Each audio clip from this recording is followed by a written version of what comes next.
Boa noite, professor. Boa noite a todos. Boa noite. É com muita alegria e satisfação que hoje o professor Jonathan está aqui representando essa carreira, né? Só 30 anos de vida aí na cultura da música. Então, parabenizar o professor por esse trabalho, por essa carreira maravilhosa, encantadora, pela sua dedicação, pelo seu empenho, pela também dedicação aos seus alunos, que são alunos que estão sempre aí assíduos em suas aulas, né? Estão chegando aí seus alunos. E parabenizá-lo, professor, por essa trajetória. 30 anos não são 30 dias, né? Então, que venham mais anos felizes e com muita música. A gratidão em nome da Escola Vila Musical.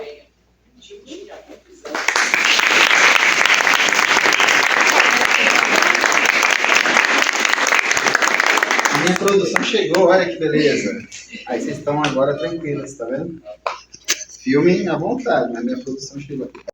Boa noite. Bom, tem alguns que já me conhecem, a maioria. Quem não me conhece, o meu nome é o mesmo, tá? É Jonathan.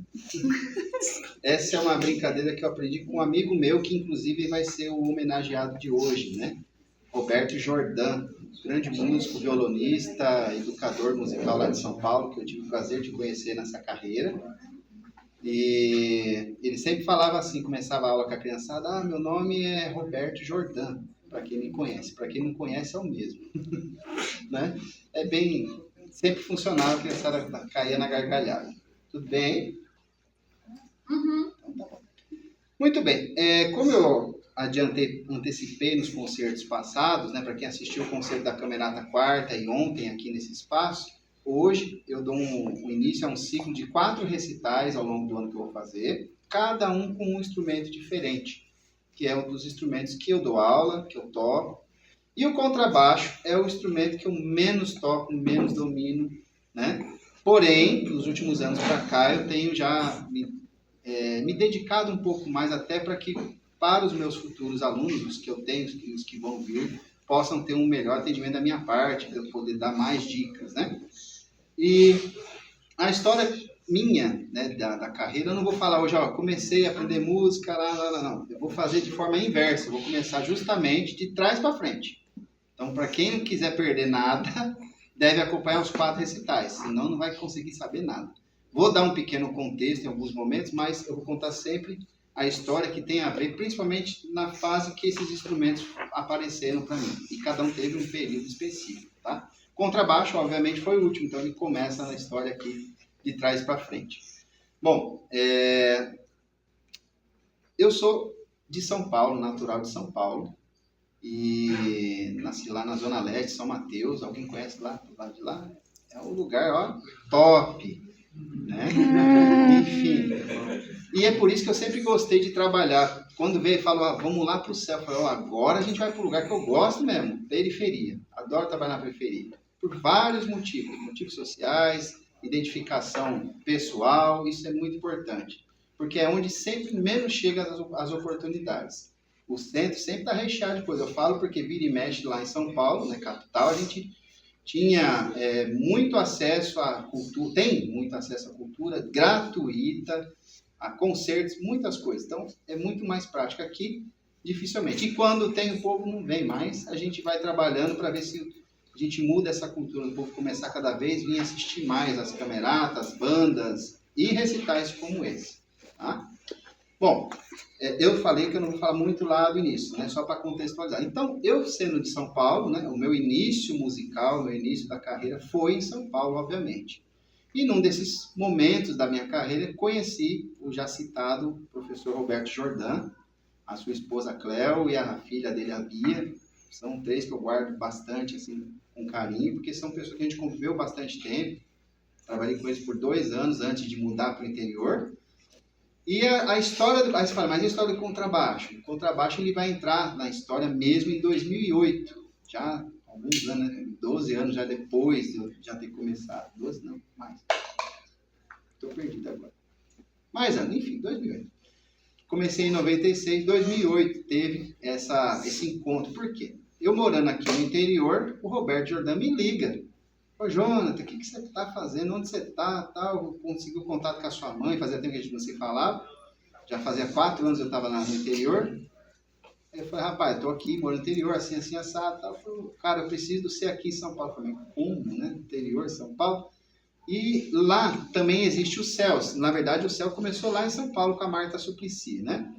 Chama-se Centro de Educação Unificada. E lá tem vários, são enormes, né? Cheio de atividades e tal. E na época, ele fundou uma associação, Meninos do Toque Tambor. É uma associação também bastante querida, que eles faziam lá, tipo timbalada, era muito legal com instrumentos recicláveis.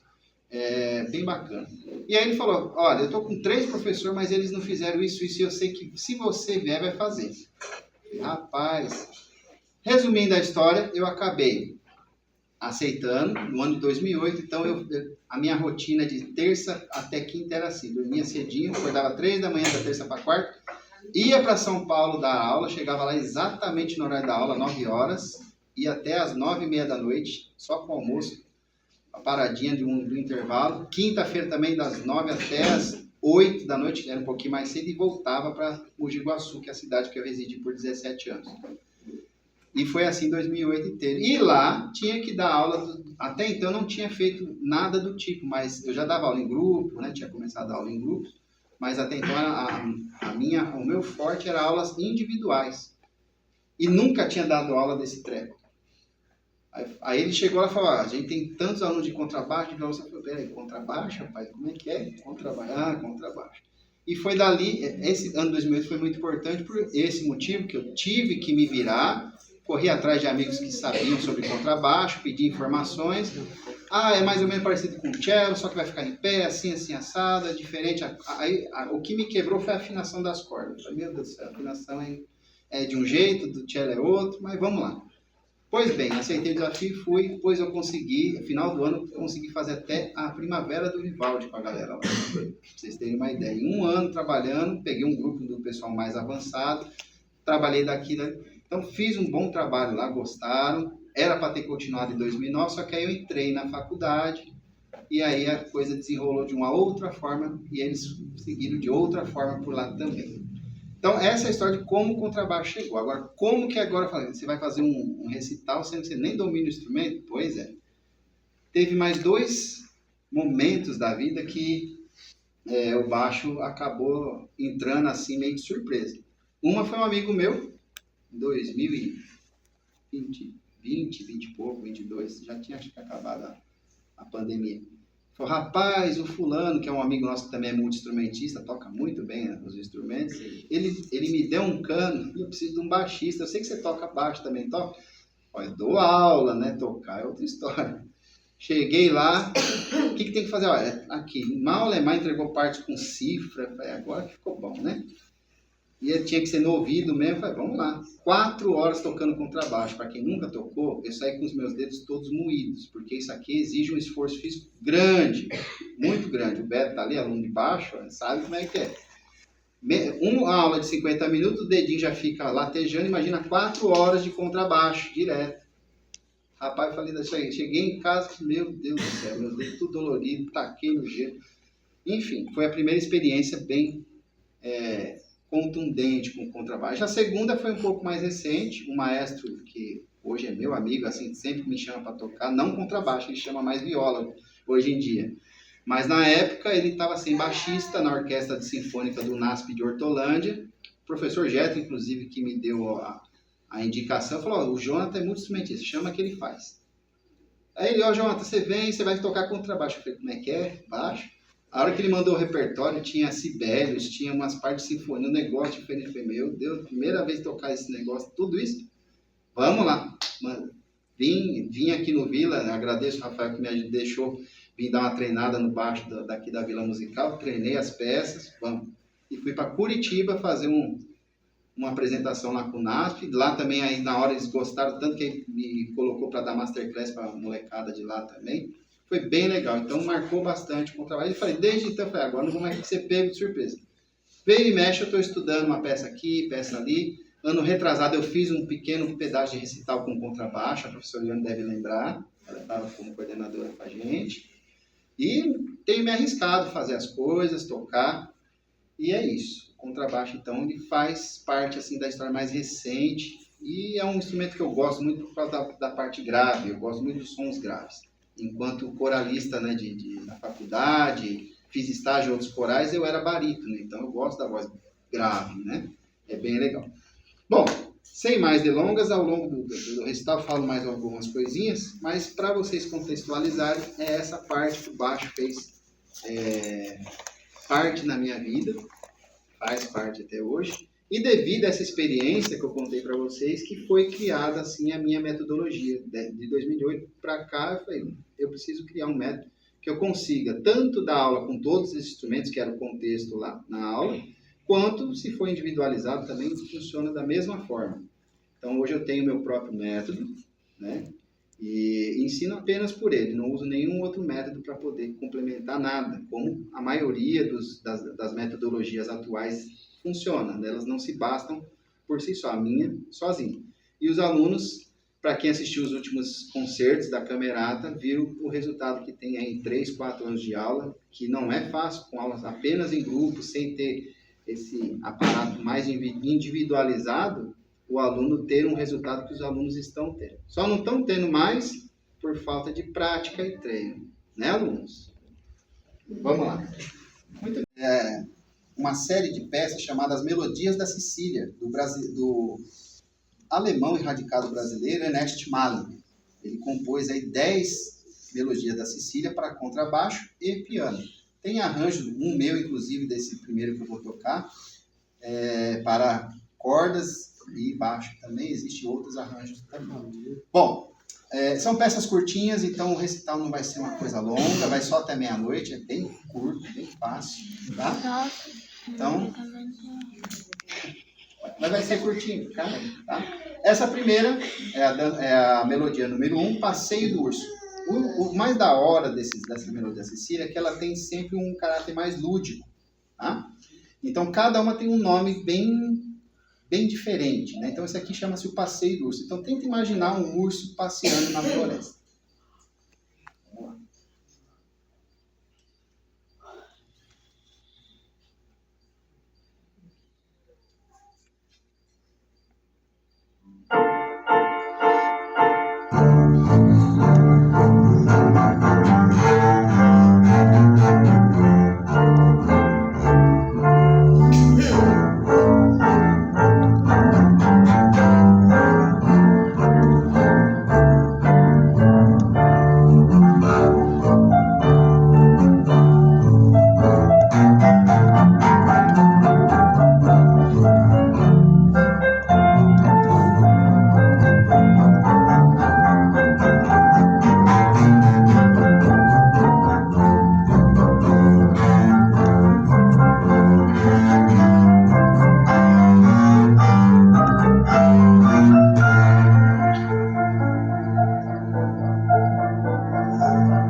Falei para vocês que é bem inusitado.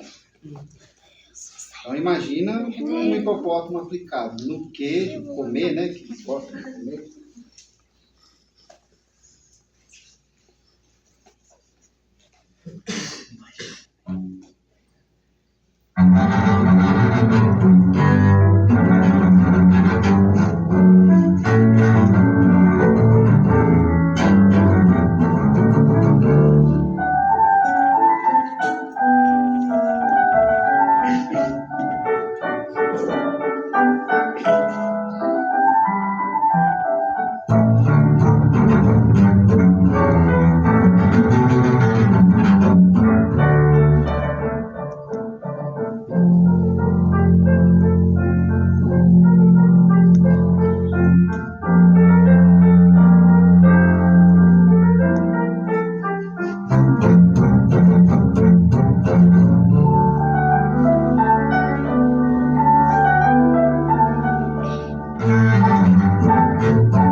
Valsa do Pierrot. E curiosidade que o Ernest Mali escreveu 2 peças com nomes diferentes para um mesmo personagem. Pierrot é tipo de palhaço, né? Francês. E o outro, depois a gente vai ver. Acho que eu vou tocar 2. No outro também, é mais antigo. Então agora é Valsa do Pierrot. Viram que não tem nada a ver uma coisa com a outra, né? O primeiro com o segundo já mudou totalmente a temática.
A próxima, Gigantes e Gnomos.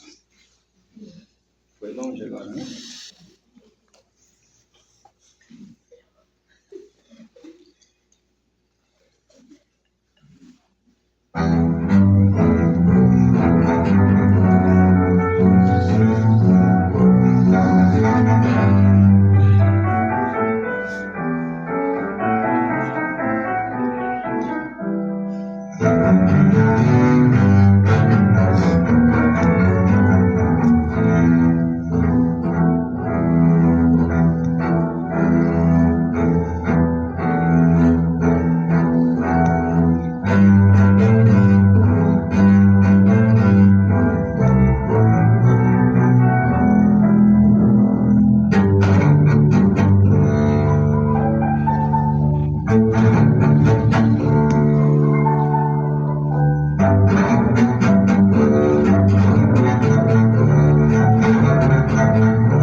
Olha lá, olha o outro mais antigo que eu falei. Valsa do Alerquim. É mais antigo, né? É francês também, gente, Alerquim? Depois vocês pesquisem. Valsa do Alerquim.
primeira parte, mais erudita, né, do contrabaixo acústico, até ouvir falar, nossa, mas toca com arco? Toca com arco.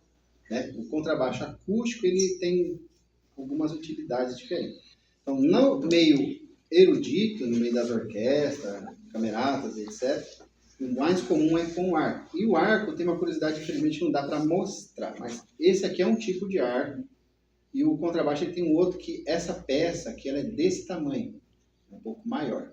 Esse é o arco francês e ele tem um que eu estou pedindo, quem sabe logo, logo bem, é o arco alemão que tem esse talão, né, essa peça aqui um pouco maior. Ela é melhor da pegada, é melhor da técnica para o contrabaixo, eu prefiro. Mas quando não tem, a gente faz o francês. E aí o francês ele é parecido com o violoncelo. Como eu já tenho a pegada do violoncelo também, então não é tão complicado. Tá? Mas as escolas, é difícil passar de uma escola para outra, do alemão para o francês. Quem toca alemão é alemão o resto da vida, quem toca francês normalmente vai para o francês sempre. Tá? Bom, vamos lá agora, continuando os temas doidos do Ernest Mali, o cavalo divertido.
Segunda parte, eu pensei assim, não vou ficar fazendo, poderia fazer as 10 melodias da Cecília, né, e daí o recital tranquilo, né, ia ficar com olha, o dedinho tudo vermelho já, que beleza.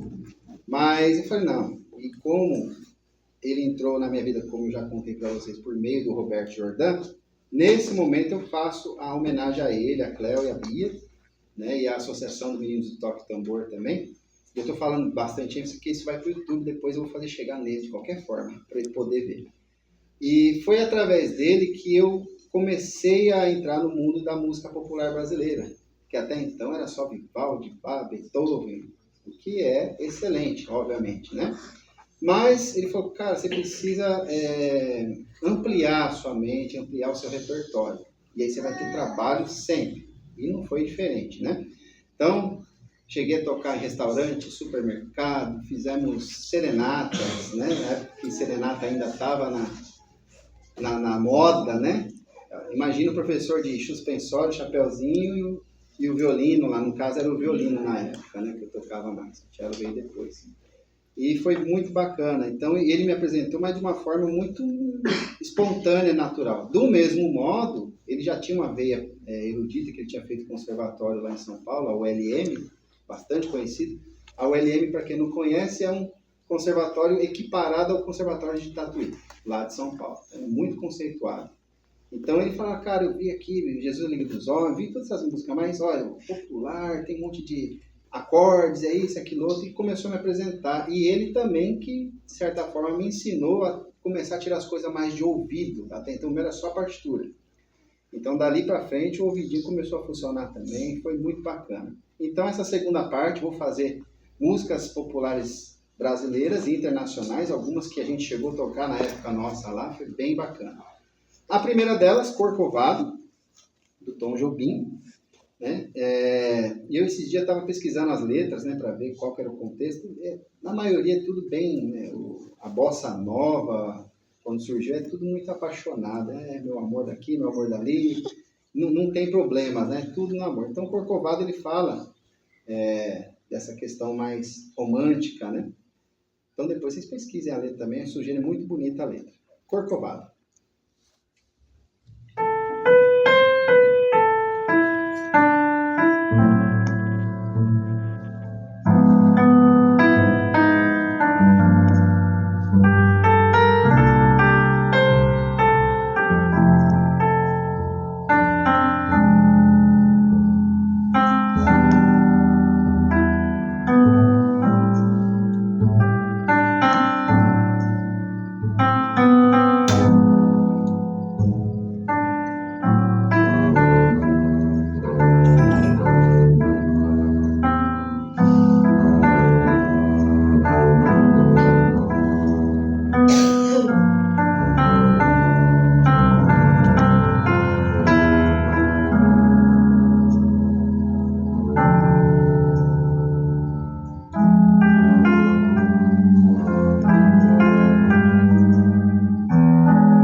Joseph Cosman, Autumn Leaves.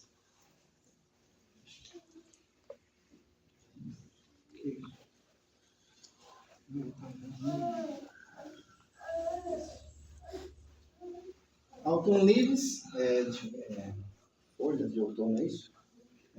Muito bem. Letra lindíssima também, tá? Toquei muito com a orquestra, toquei lá em São Paulo com ele, muito bonito.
penúltima música da noite.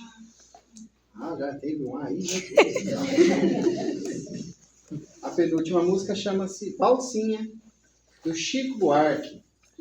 Essa música, ela retrata, né, a letra dela, um casal que presumo que já de anos, né, o casamento já desgastado, e resolve para poder dar uma modificada, tal, melhorar um pouquinho e dançar. E aí a ideia é que dança e contagia os outros com essa dança. E aí vem essa valsinha. Quem me trouxe a lembrança recentemente, essa música, inclusive, vai entrar no repertório aí da Camerata no final do ano. Vocês não sabem ainda, o pessoal da Camerata, mas vai, já está lá. Foi o Mário, ele não está aí, não está hoje. Tá? Semana inteira doente, coitado. Tá? A bacia zoada. Mas é isso aí. Agora, valsinha do Chico Buarque. Espero que vocês gostem.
Música aqui, falei, vou ter que deixar a música para deixar de mensagem, né? E a mensagem é o seguinte, uma coisa que eu sempre me preocupei bastante nesses 30 anos é de nunca misturar, né? Profissional e pessoal. O pessoal meu, alguns sabem, outros não, mas independentemente disso, nunca sabem tudo, né?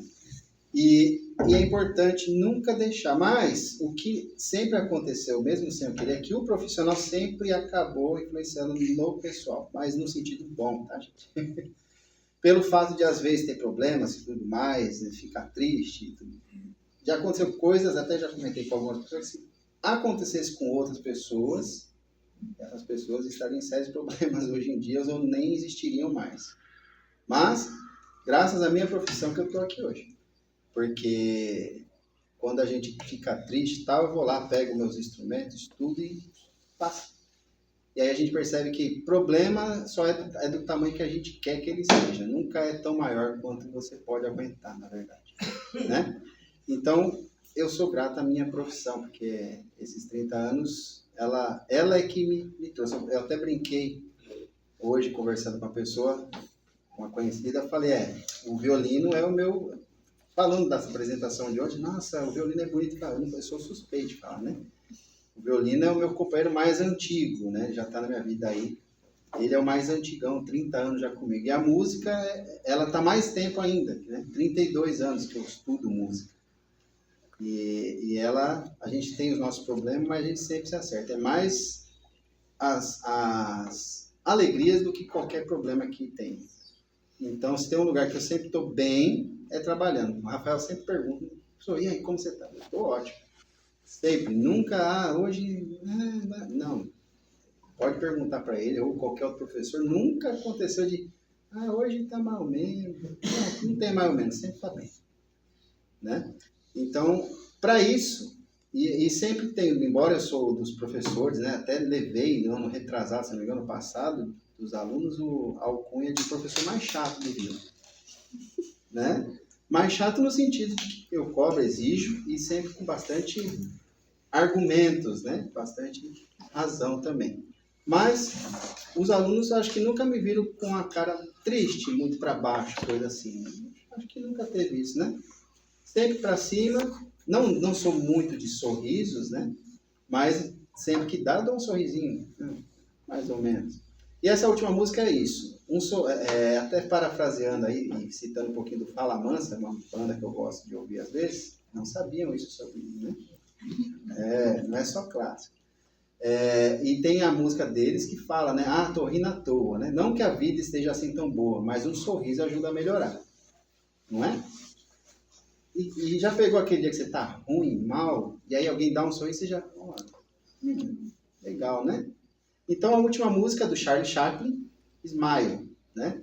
E a música, a letra que colocaram depois, né, da música composta, que ela foi feita para o cinema mudo, era só a melodia, a princípio. Depois, eu não lembro agora quem colocou a letra, mas diz a respeito disso, né, que um sorriso é o que a gente às vezes precisa para melhorar o dia ou para poder manter o dia bem.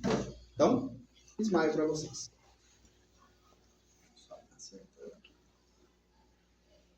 E com isso eu me despeço hoje, agradeço a presença de todo mundo, agradeço a professora Sandra, que ocupou essa semana inteira de apresentações, e eu acho que ela não vai parar mais, vai deixar o Rafael em casa lá e vai vir sempre ver as apresentações nossas, né? Agradeço a todos vocês, alunos, e aguardem logo mais o próximo recital, spoiler, de viola.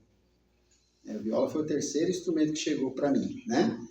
E aguardem que tem coisas bem legais aí para vir, pra gente tocar. Vamos lá, Smile.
tenha uma ótima noite, um bom fim de semana.